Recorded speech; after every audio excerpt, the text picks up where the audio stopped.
usually we have seen many times many people and also many curatorial programs thinking about, you know, how to talk critically or think critically and act rather not so critically. Unfortunately, this is something we have seen a lot, and also I guess something not only we have experienced, but maybe we have contributed to a lot ourselves. Because the field in which we are is a field that credits critical thinking, but not very much critical acting. Like the critical practice itself, especially when it is about directing institutions, yeah, it's maybe happening more and more, and some of our guests will have brought it up. But for me, Laurence Rassel is someone who really, during all her life, as a feminist, as a cultural actor, as a creator, and especially as a director, has worked hard on a possible practice that would be up to the critical thought. So I met you, Laurence, when you were the director of the Fundación Tapies in Barcelona, and this was what you have done there was remarkable on two sides. On the one hand, because you established a very consistent program of what I would call post-representational curatorial strategies. You found a way to define with each curatorial project anew the institution as a place of radical hospitality. And there is already the other side. So also as a director, you really thought this as a place as a collaborative place, as a place of encounter, as much as for the people you work with, as for the people who are coming to the institution. So now you are the director of an art school, École de recherche graphique, École supérieure des arts in Brussels, and we are very much looking forward to hearing you speaking about institutions, how you see them, and how we can think them differently and try to act up to that. So thank you, Nora. So let's begin. So the first thing I want to say is where I'm talking from. Because obviously the position I have towards institutions is influenced, marked, contaminated, polluted by where I'm talking from and where I'm born from.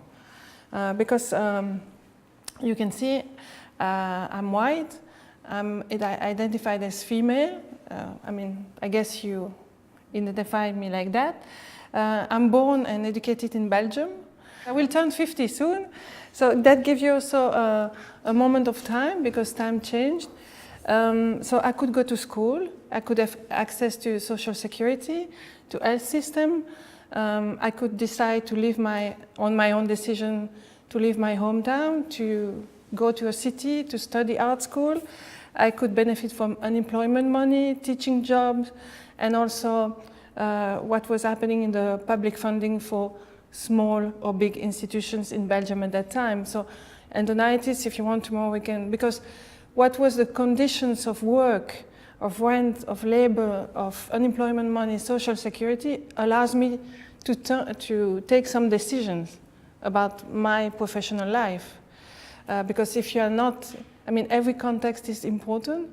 So this is also where I believe this desire, trust into public institution, meaning that it's public good or public commons, or the taxes will be used for a common goods. So I was raised by my parents, my family, towards that kind of, the institution will take care of you somehow. The taxes, we pay a lot of taxes in Belgium, and we did believe it was used for the benefit of everyone. So till now,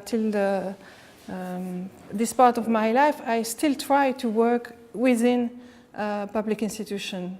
And I did believe that public institution is the place for the most experimental, risky possibilities of work and action.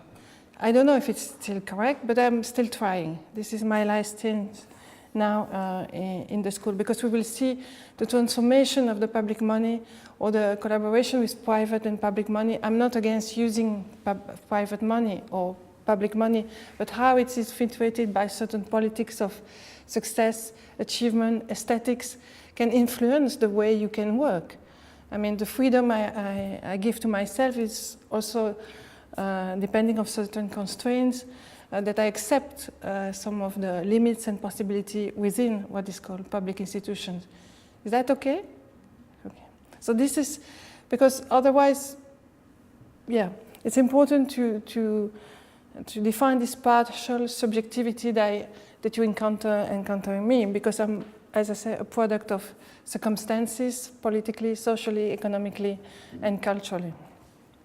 So I will go through 3 phases, because I've worked at different levels in different institutions, but I will take, I guess, the one where I could have the position of or the function of directing or helping or collaborating to the direction of the institution. So the first institution I want to talk to you about is Constant. Is a non-profit organization based in Brussels, dealing with art and new media. So this will be from 1997 to 2008. And I think it's important also the date, because it was before the so-called social networks, before the so-called smartphones. It's funny the name we give to, a smartphone, whatever. So it was also a moment you will see technologically marked by the possibility that the price of the computers will allow us, the software was accessible. So the end of the 90s, and also in terms of social possibilities in Belgium, that was it was the beginning of the status for artists, or there was some funding for small institutions. Again, it's the circumstances that allowed us to do certain things. So Constant was a non-profit organization, still running, non-profit organization based, as I say, in Brussels, and it was mostly worked with artists. So artists like working with sound, video, typography, painting. I mean, people who gather together around a question that was how the so-called, and it's still called like this, I guess, new media was affecting the way we were creating, the way the work was shown, the way the work was distributed, the way we as a person could circulate, or how our private data were used. I mean, how the technique and the technology and the so-called new media was transforming our way to work. So we were asking those questions publicly, like organizing exhibitions, productions, workshops. So the idea where the word and the strategies or the actions that I will put that will define Constant between those years is about interstices, it's about feminism, and it's about open source and free licenses. So this was some action. So it was something that will create a movement, something that will happen. So if I use, for example, the word interstice, it's because Constant at that time had no space. There was an office that was used by as many people, a project we could fit in 2 stores place. So they will have people working on documentary cinema, Super 8, music producer, making movie. So Constant dealing with art and new media, and what else? Some people doing radio. So all the people could fit inside will do and work inside. But Constant has no space, like meaning no exhibition space or no workshop space. So the idea was that to do something that could take more than, because when I took the office is smaller than here. So that we could gather more than 5 people, we need to be in another space. So we need always to be in conversation, in interaction, in negotiation with that other space. And that other space can be a library, can be a squat, can be a museum, can be a school, so the film museum. So every time we were asking questions in public or wanting to educate ourselves, bringing artists, theoreticians about, as I say, art and new media, or the condition of life, I would say, with or in dialogue with technology, we will have to be inside someone else's space.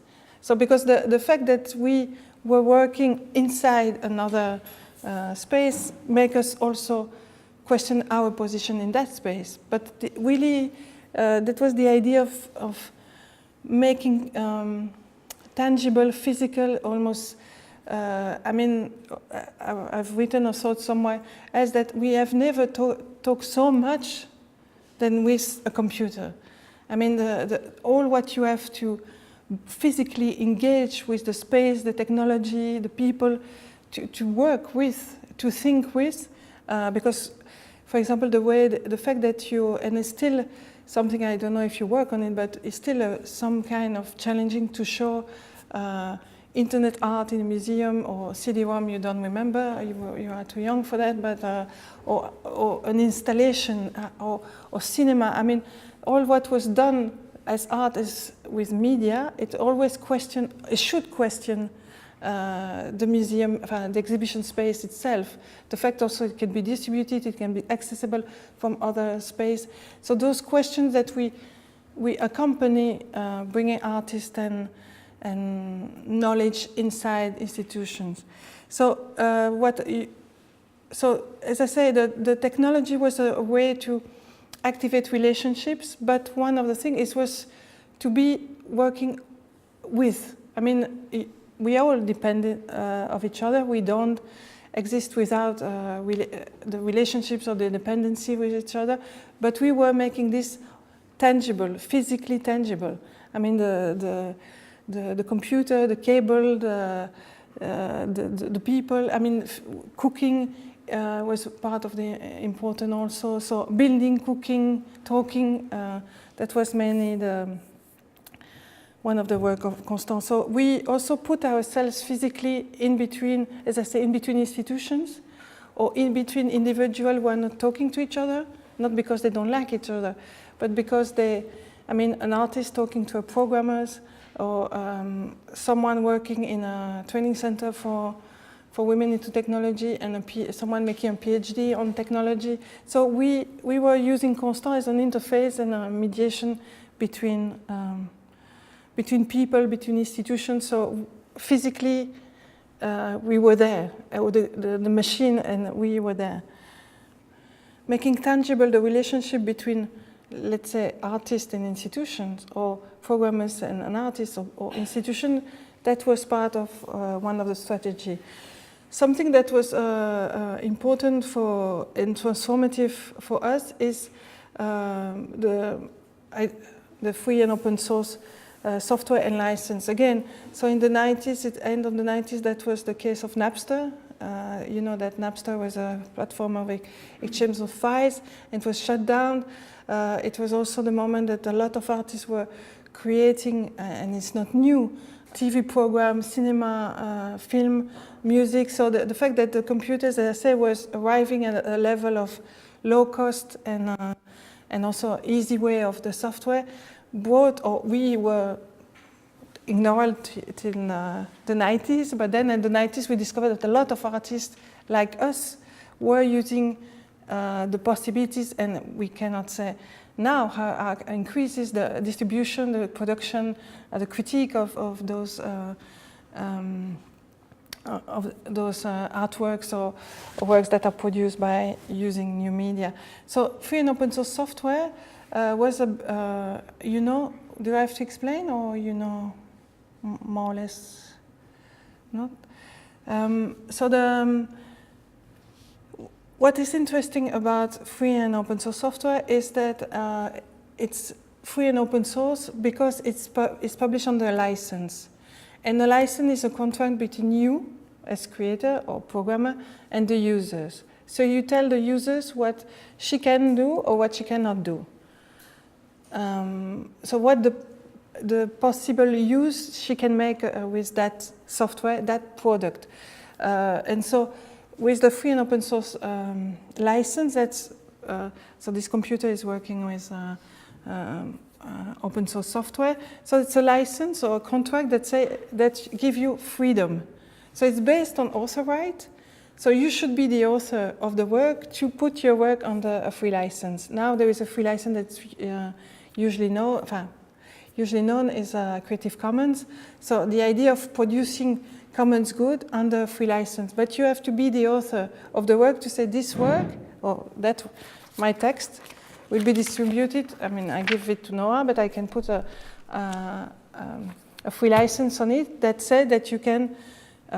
So I give you here the example of the software. So you can run the program, you can study how the program works, so you can open the source code, and you can modify the program if you need it, and you can distribute it, the modification under the same license. So that means that you can improve. So it's something also that's interesting, because when you say I agree, you agree not to do all of this. That you cannot open the software, you cannot transform it, you cannot use for any purpose. Because what is interesting also with the free license is that you cannot prohibit your enemy to use your work. You can use your moral right, but not the right of, for example, free and open source software is used by the police, by some governments, so even by a so-called social network that I won't name. So it's something that it's there to proliferate and to be improved.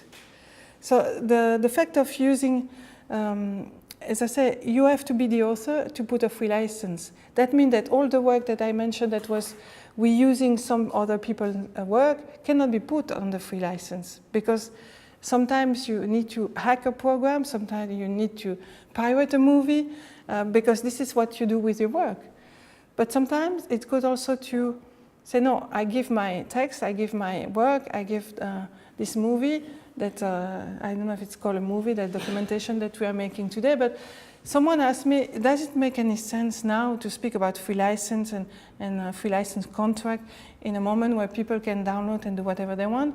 I say yes, because it's something that makes visible the contract between you and me. For example, Bea say, do you agree that we film you? And I say yes, on the conditions that it should be published under a free license. That means that the people will have the right to copy it, distribute it, to edit it, and if you can improve it, better.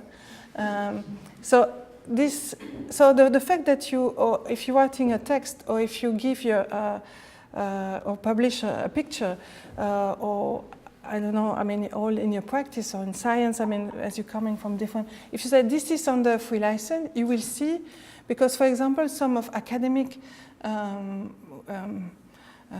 publication refuse the free license.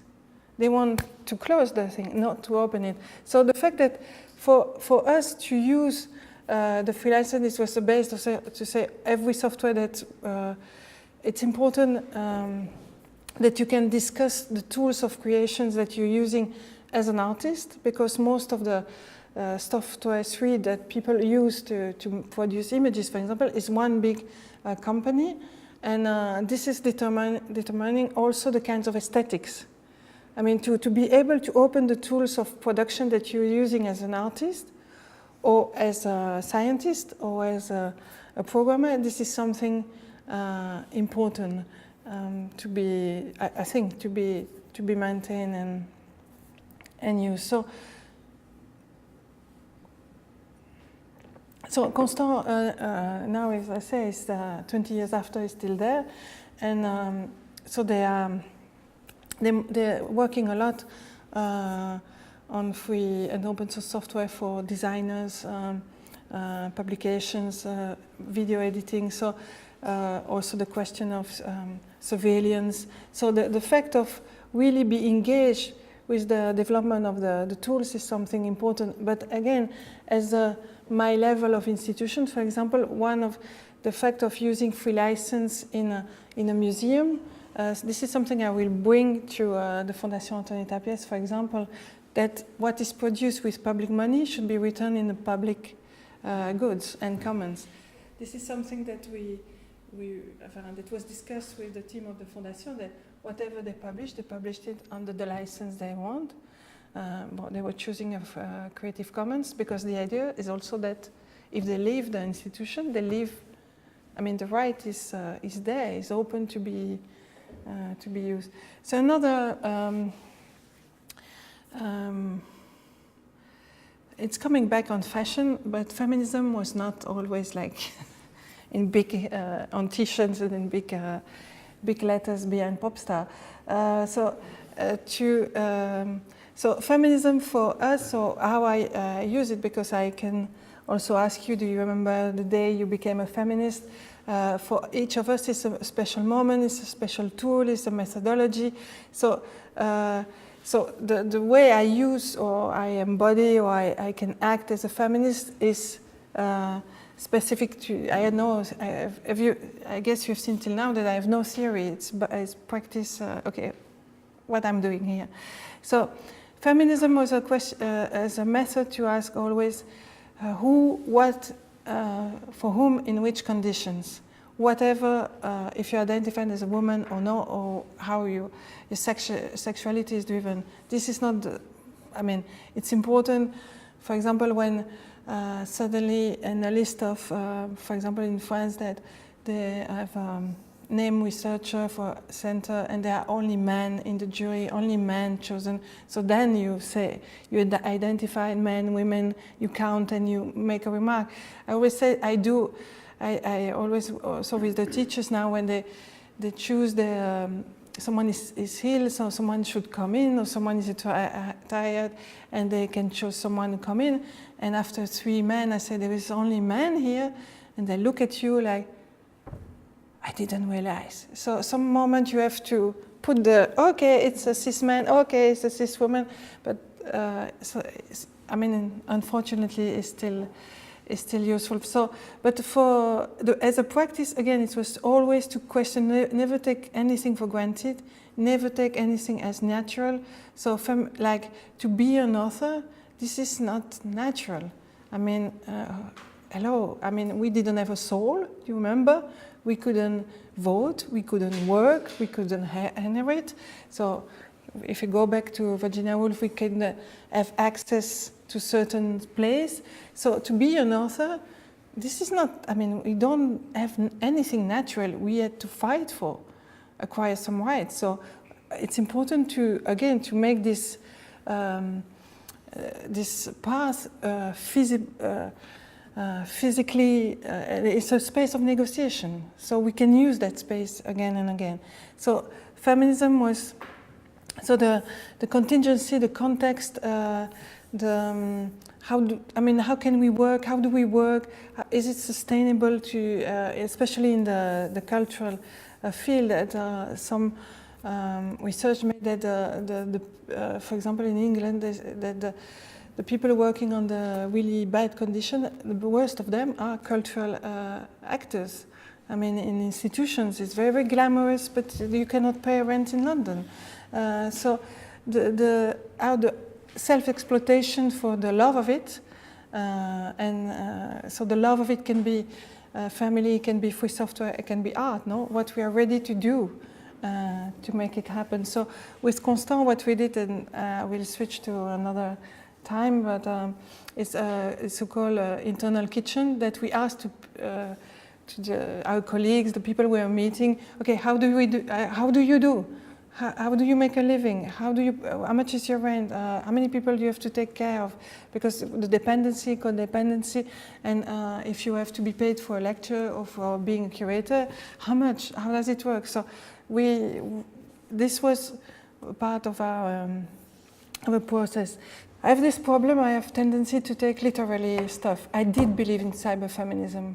I did believe that it was, that machine is us, our processing, an aspect of our embodiment. So I really don't take the machine as an enemy, but as a possibility. So the connection between authorship, feminism, and machine was always part of our our practice. What we did the first time was to translate text into French and Dutch about cyberfeminism. We did also like one workshop where we were together working with computers, like to make music, to make video. I mean, to say, okay, let's teach each other, let's transfer knowledge and so on and so forth. So that was one of the meeting. Obviously, we realized that when we did this first cyber feminist working days, there were only people like us. Us at that time, that was people coming from the art practice and coming almost certain neighborhoods of the city. So as I say, I did believe, so we had a problem. So what we did is to work with a training center for women into technology. And so together to work as under a simple question, say, how do you work? So the idea was to bring all those people and women working with computers. So they could be working in a supermarket or a factory or being on the radio. They were all using a computer. This was the project of a feminist server, like a feminist house, a women's house, women's server. So we did try to work all together, like expand the possibilities, but it was difficult because of, for example, we installed a Linux, so a free software exploitation system, operating system. In French is a système d'exploitation, so like what is driving your computer. So this was the easy joke, like we have to be able to open our exploitation system and transform it and study it. But in English, it's not operating system, it's not working that well. So, for example, we installed a free software computer room in the school, in the training center, but it was at night because the people working on free software, they're working freely because they love it at night. But at night, the women who were in the training center, they should be with their kids or cooking home. So there was a problem of temporality of meeting. Also the fact of displacing oneself in the city. That was not so easy to encounter common space and common time, except when there was an event. And so this was my, it was great, everything you want, but my own sense of failure, it was that it was exceptional. It was exceptional that we could meet all together and work together, because we had to take time outside of the normal circuit, or to take time or space or routes outside of certain routine and rhythm of that. But I mean, some connection is still there, and so we did what was called the samedi. So we did organize around this feminist server. Now they're more into geek stuff, but the idea was to organize babysitting, cooking, so to try to recreate a space possible of meeting.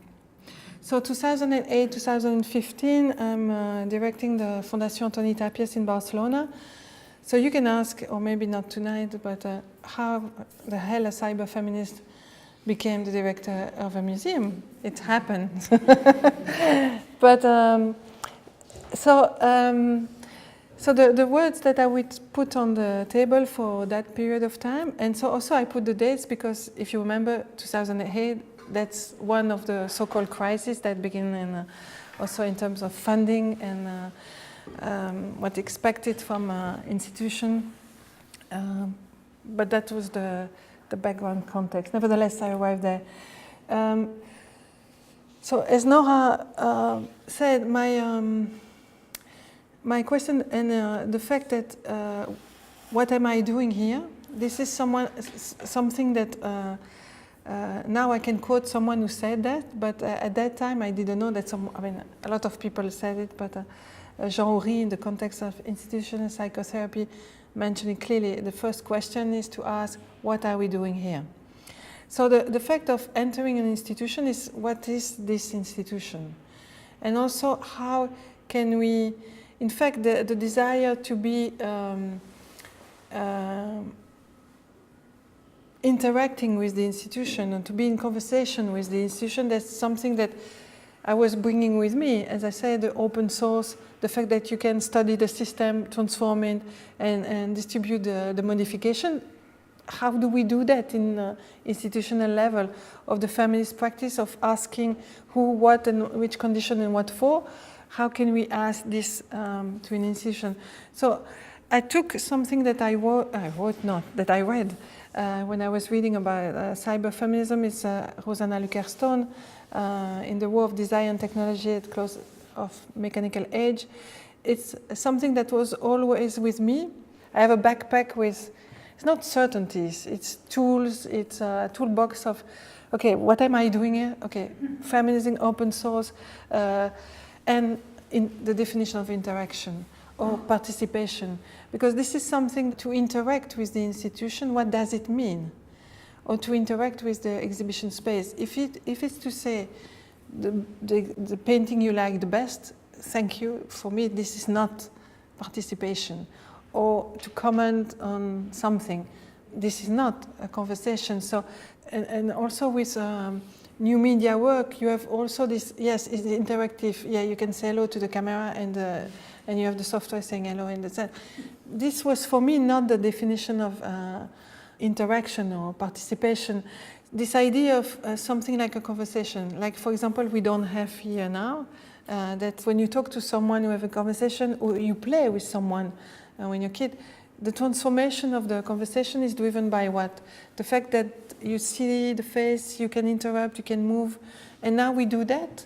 I mean, when you play, let's do that, let's play this, no, but let's move to that. So this idea of play and conversation, that's for me the ideal of how to enter in dialogue with an institution. And it's true that this is something preparing the lecture that I was to work collectively. It's beautifully said by Nora, but I didn't manage it in the Fondation Antonin Tapies. Even if we put at one moment we changed the management and we were discussing together the future, but it didn't work really that way. What was working collectively, it's true, is the fact of hospitality. This is something that comes from Digital, which was the name of the event we were doing, a training center for women into technology. We invited several mailing lists. Irina Ristakova, she came to Brussels and she was working on the notion of hospitality. And it's an interesting definition that also can put you in a non-comfort zone. To think is this idea of welcoming, being discreet, knowing how the home is. I mean, it's a home for you, and you try to make people being at home also. But what does it mean to be at home? For example, the hospitality would be that you explain with how is the coffee machine working, where are the toilets, or how I can use the house. No, you explain how the house. So the idea of hostess can be something that is underestimated, but this is something that I take with me. This idea of to welcome people. This is so an hostess is not a guard, and not a guide.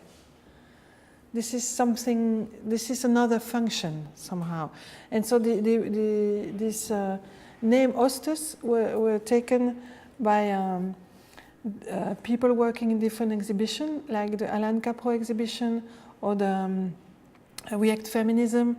So people were welcoming audience and explain how it works, but not giving a guided tour or not surveilling the people. That was something else. So the people who men and women who were working as hostess, I mean, it was not said.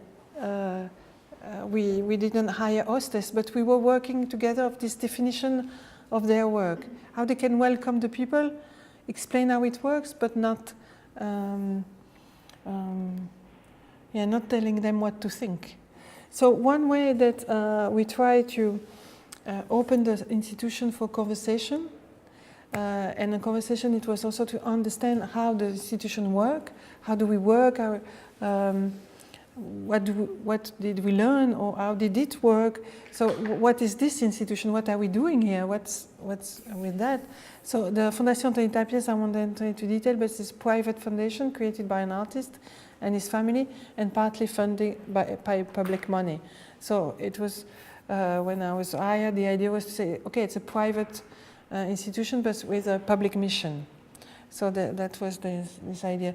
So and Nora can tell because she saw about that. The idea was to open, one way to open the source code was to open the archive. And to open the archive, meaning that an archive is all the documents that are generated by the mere fact of the existence of that action of that person. For example, the fact that I'm invited here generates paper, I guess. Yes, emails, I mean, they're not paper, but invoice, train, plane ticket. So we could have, and this thing happening, so, or my text, so we could have the archive of this lecture tonight. That's an archive. And so imagine in 20 years how interesting, maybe, to know what was the fee at that time, or they were still playing. Do you remember? They were playing in 2017. So to open this to the public and to say, how did we work? So the fictional, because science fiction is a big thing also, but this I didn't bring anything about it. It's to imagine that this institution will disappear. What would be left over? What can we transmit? So you can say, okay, they are the artworks, but also how did we work? For example, how this exhibition were done.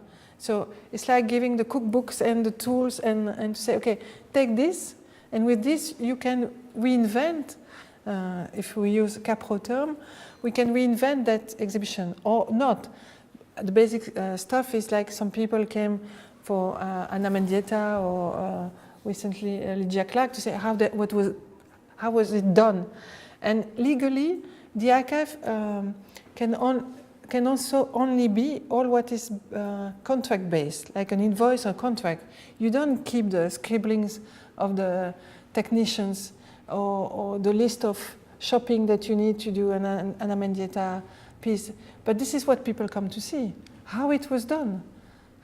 And so we kept all of this, and all of this was, because we could have given all the legal archive to some institution, but the idea was to keep that and to make it open, and also to classify it in a way that we could see every person that have worked on this project. So imagine you could have access to how it was done, how much it cost, or what was the political and social context, because also you have the press clipping and so on and so forth.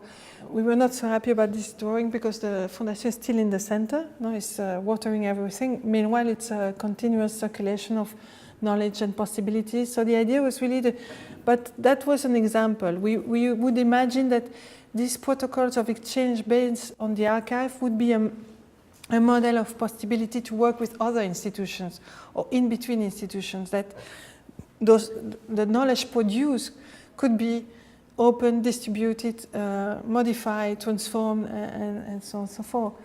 So some of the example was that we invited people to work directly on the archive and to reintroduce the archive inside the museum in a way or another. So I can tell you that was also created frictions, because this is not art. So the fact also that, for example, students from an art school came, 100 students, 100 document, and they have to retrace the origin of this document. Some documents was an invoice. Is this art?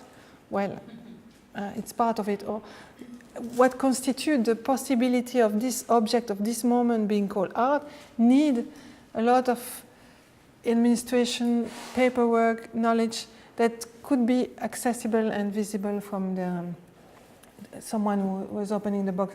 So the someone were individuals, were associations, schools, teachers. I mean, the idea was really to, we invite people to work with that. Meanwhile, digitally it was supposed to be online, and also some of the documents were under free license, some of the not, some were not accessible because the artist says so. So this is one work, or someone took the agenda of one of the curator or conservator producer and display the agenda totally for one project in all the meetings, all the stuff she had to do. This is another example that obviously when you have a collection, the art object is there because there was also but everything is accessible. No, the object is there. But then the picture of the object is elsewhere. There was the official picture of a painting.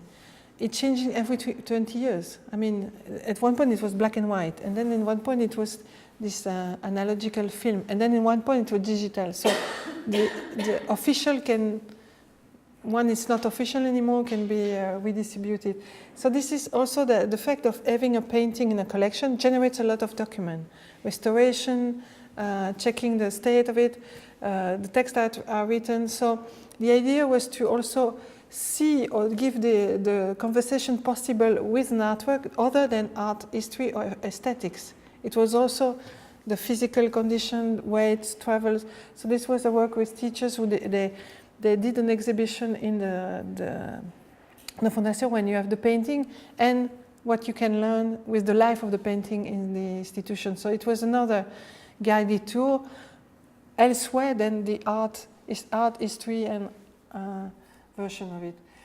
The idea to open the archive was first to understand what we are, how do we work, to make people enter in conversation about how do we work, what we are doing there in this public institution landscape, but also we realized that the fact of doing that was also, it was not a model, but an invitation, or was taken as an invitation by some groups to look at their archive. It was this catalyzer or like a laboratory, you put something and something else happened, you know, some big invention arrived because the window was open by accident. So the fact that we just provoke a possibility of questioning the institution itself, make them question their institutions, whatever level it can be. That work is by an artist. I mean, it's a sound piece, but it's also the fact that the artists interact with the archive. Because, for example, in the archive we realized that the cleaning team was not in the archive of the exhibition. It was part of the archive of the administration because they were part of the people who have settled contracts for all the year, every day. So it's not something exceptional that it's part of the budget of the exhibition. So it was in another archive. So what she did, I mean, you cannot transform the archive, but she had a layer which she marked the day that, for example, for that exhibition of Tapies or that exhibition on James Coleman or whatever, the cleaning team was there that day. So she brought together the agenda of the cleaning team and the agenda of the conservator or curator. So she had that layer in the archive. And what she did also was to make an interview with them and their memories of their memories of the exhibition, what was complicated to clean or not clean, and what they like, and so on and so forth. And so this is artists working directly with the archive. So that was the place of archiving. So now is the moment I have to tell you that this is not existing anymore. I mean, it's not used anymore like this. So something that you can do with an institution can be just changed by the following director. So it's so that space is used for something else now, and they moved somewhere else. I don't know. And also the digital process, because this is something. Also the fact that you're working on digitalizing, it's a lot of human force. This is not something that happened by the night. So it's a wishful thinking. We do a lot, and this is how so many institutions fall for some big company to do it at their place. Okay, digitalize me that collection. Okay, fine, because it needs a lot of work, sustainable work. So what we did in the Fondation was really to move from, there was the digitalizing process all the time, and most of the documents are digitalized. This is not the problem. The problem is to tag them. The problem is to define the license, to organize it. So this was the the big thing. But so the idea was really to go out and make people use immediately the archive. So I quit. I left the Fondation Tony Tapies, and one of the questions that occupied me at that moment is not directly connected with that institution so specifically, but more the fact that as I was director of a contemporary art museum and cultural center, I could have access to different institutions of different level, and so I was concerned by the fact that, as I said, the pressure that we were living, I mean, again, not especially the Fondation, but in general, and talking to my colleagues at that time, under the pressure of nationalism. I mean, from the left or from the right, this is the worst case scenario. I mean, nationalism does not help people to be smarter. I don't know about the phone, but it's closing doors and not especially opening. I mean, that was my experience. And the fact also that public money was also influenced by the fact that we have to be efficient. I mean, institutions have to, if you receive public money, you have to be successful. Successful in terms of numbers, number of people, number of friends in the so-called social network. So the pressure is there to be, how can I say that, to be dependent, and you have to prove that you use well the public money. And how you can prove it is not by the quality of the relation you establish. I mean, we don't put chip inside and see happiness. I mean, now they measure happiness or empowerment. The empowerment level is, we don't know. So how can we prove that we use correctly public money? And how they make that, they want to have proof. And the proof that's coming up again and again is about numbers. Numbers not only in terms of people, but also about the number of money that you can find to finance your research. I mean, what's happening in the university, your art, this exhibition, even if you are inside institution, mostly the private one, but also the public one, you have to find money. This is part of what we have to do. And I'm not saying that we don't have to do that, but we have to see how it affects the way you work. Because if that money is coming from that company that doesn't like or want that result, consciously or unconsciously, it must have some effect on you.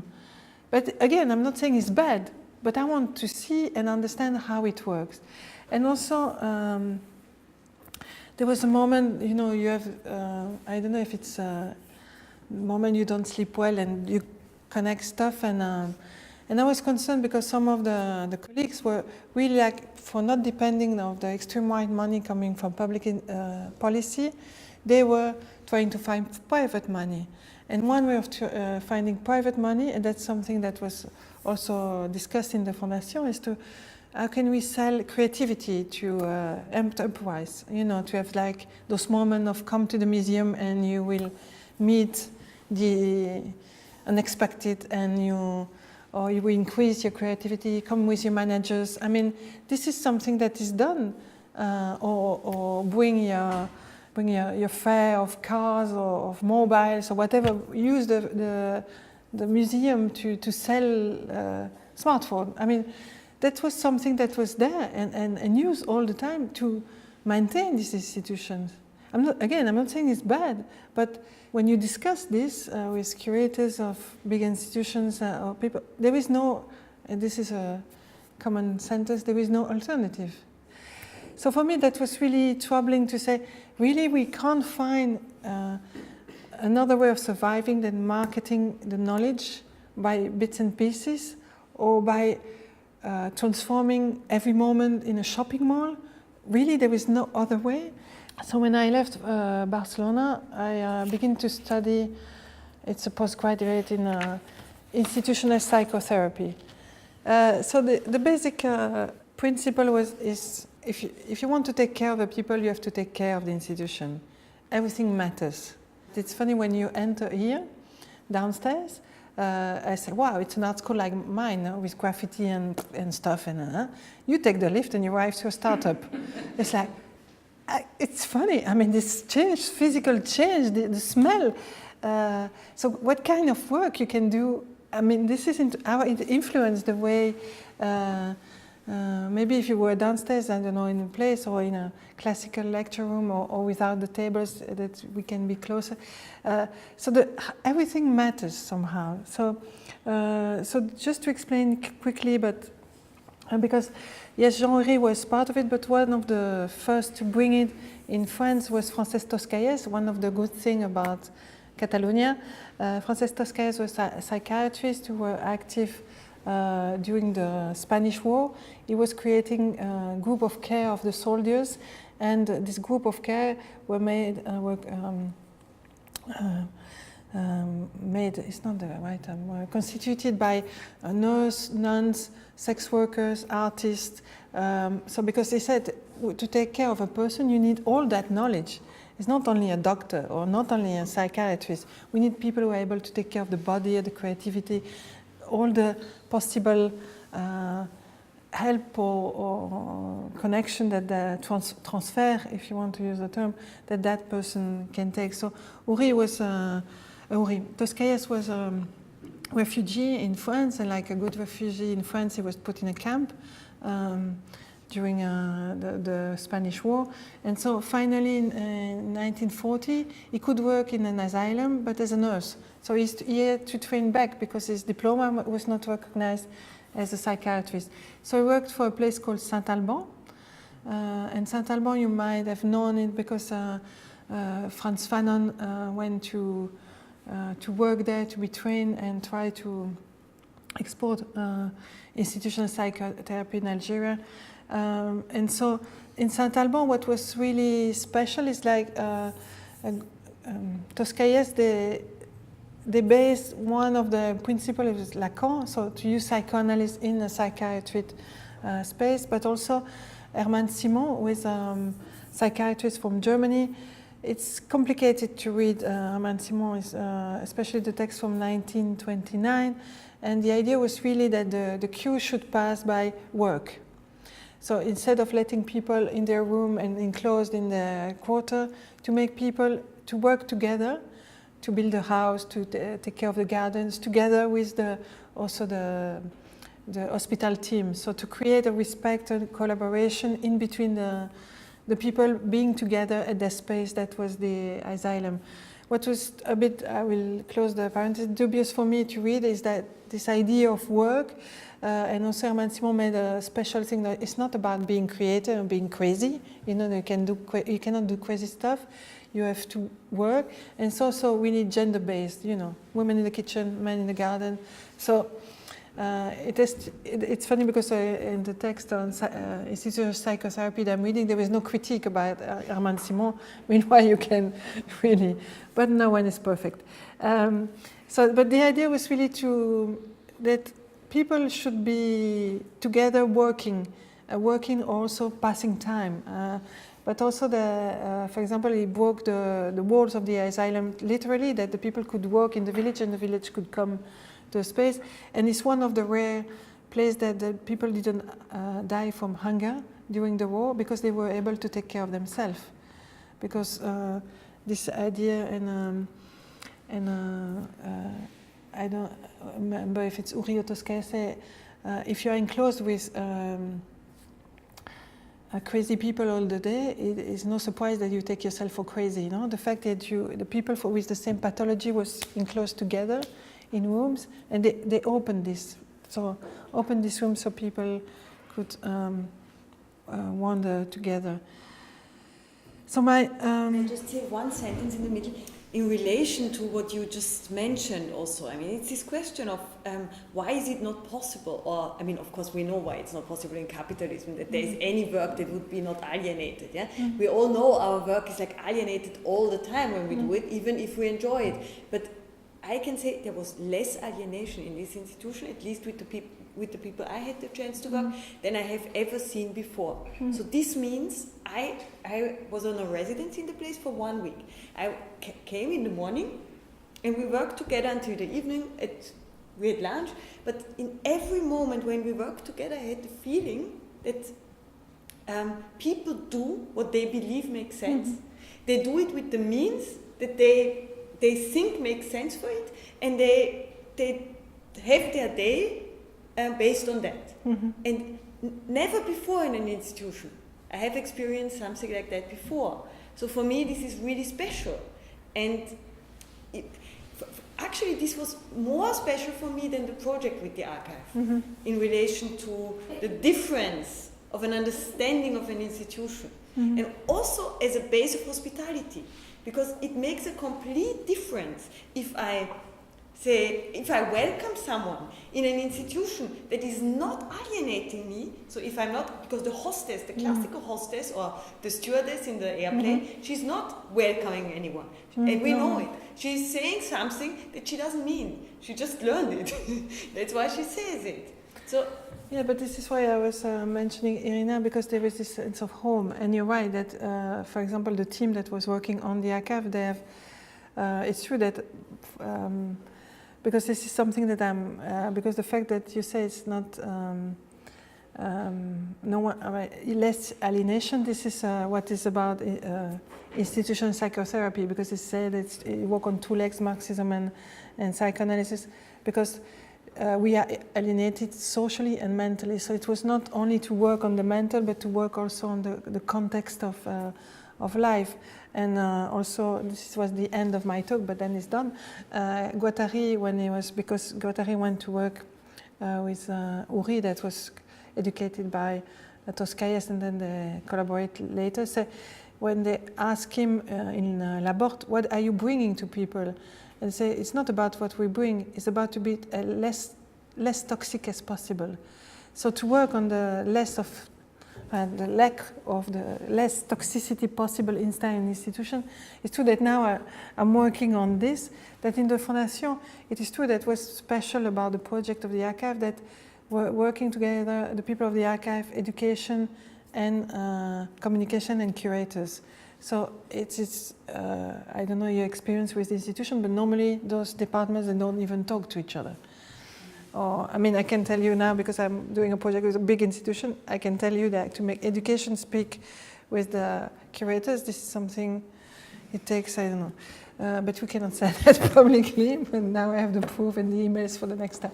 So it's, so you're right, that was this idea that also the fact that the archive was open, that they could have access as any position of the institution to the how do we work. So there was no separation about the knowledge somehow, and also the fact that this special, I mean, the archive was a way, somehow the place where it was really possible to work collaboratively. What surprised me is the fact that they didn't demand this going, I mean, to work the same way after that.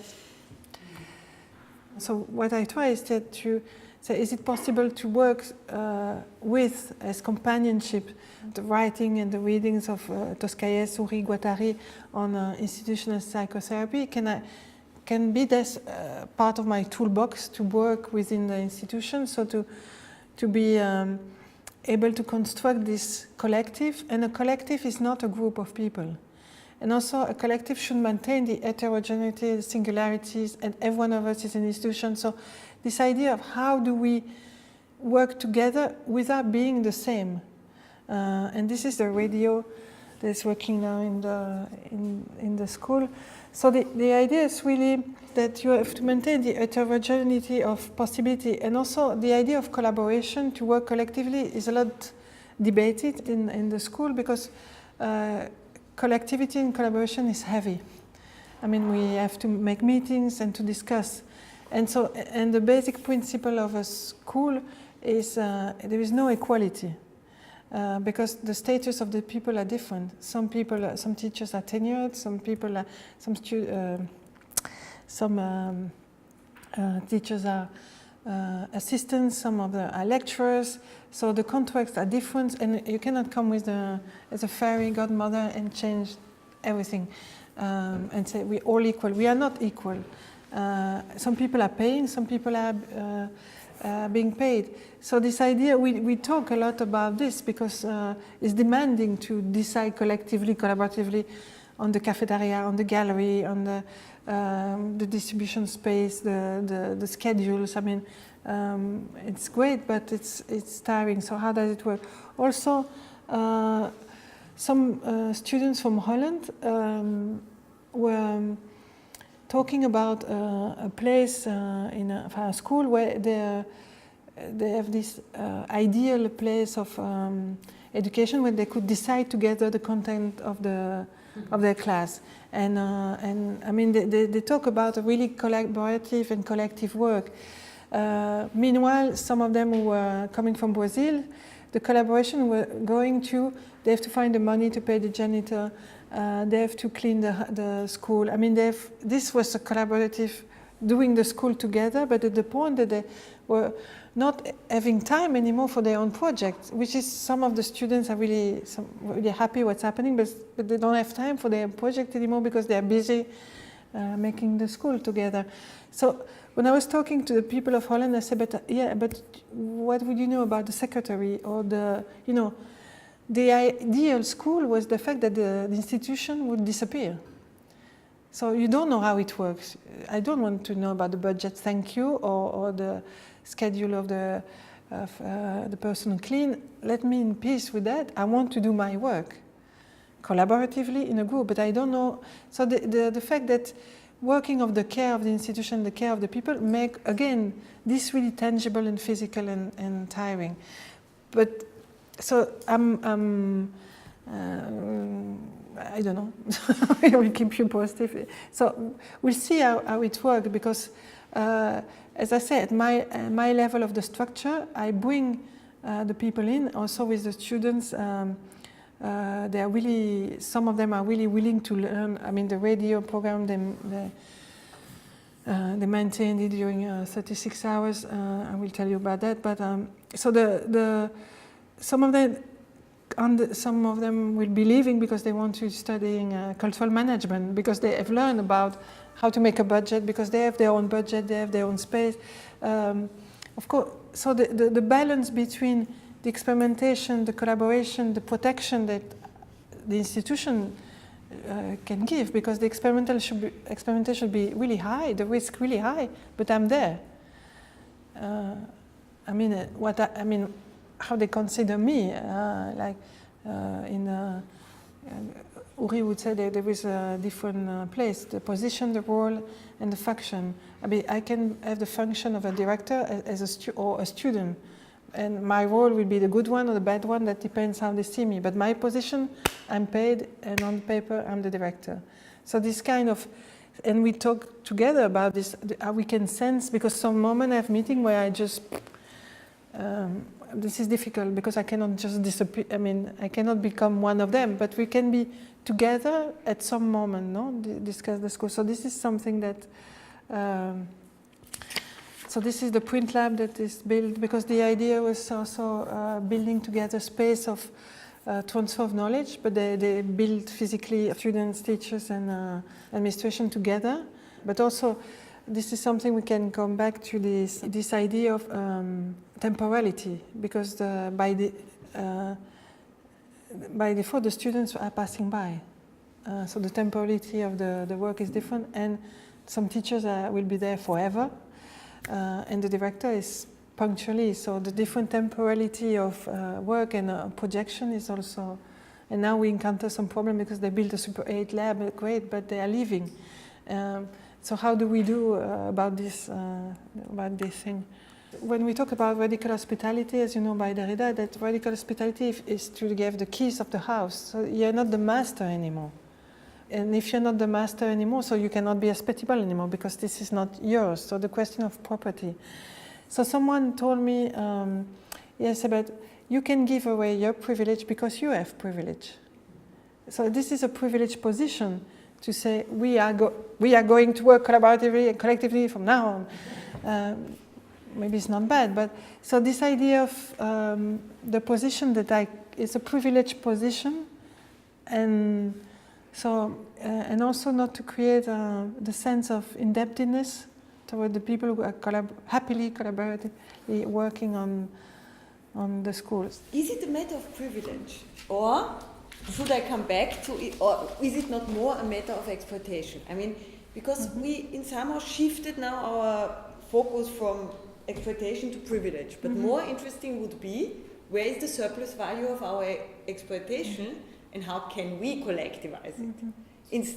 And instead of a discourse of, bad conscience, my privilege, your privilege, what are we doing with, I mean, again here, there is a certain amount of privilege, a certain amount of tools, let's collectivize them.